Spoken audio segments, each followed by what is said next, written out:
And secondly, fact and opinion changes, truth remains the same.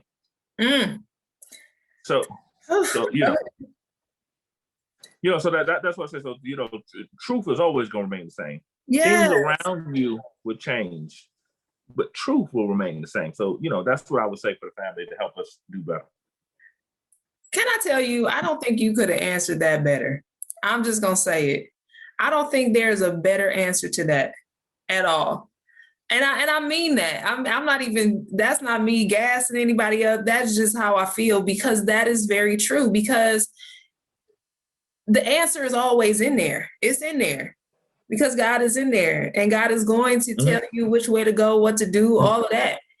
And I think that we just have to learn to trust it, like you're saying, trusting it, obeying what it says, that little still small voice, however you want to refer to it.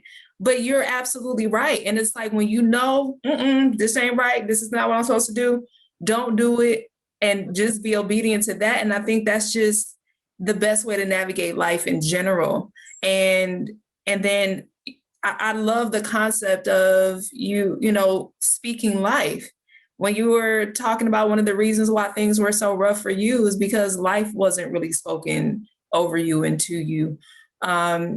But speaking, even though something may not look like it might happen, it's like, no, everything is fantastic.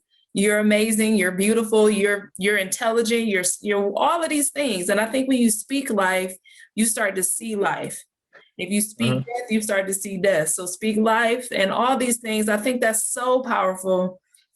I appreciate you so much for sharing your amazing story. Is there anything else that you would want to share? Any last minute somethings that you would want to share? No, I think you hit it spot on. I used to, when I was a principal, I would have daily affirmations, and I would have my students say, I would have them make a statement every single day. And one of the statements I say, we're the best school in the land.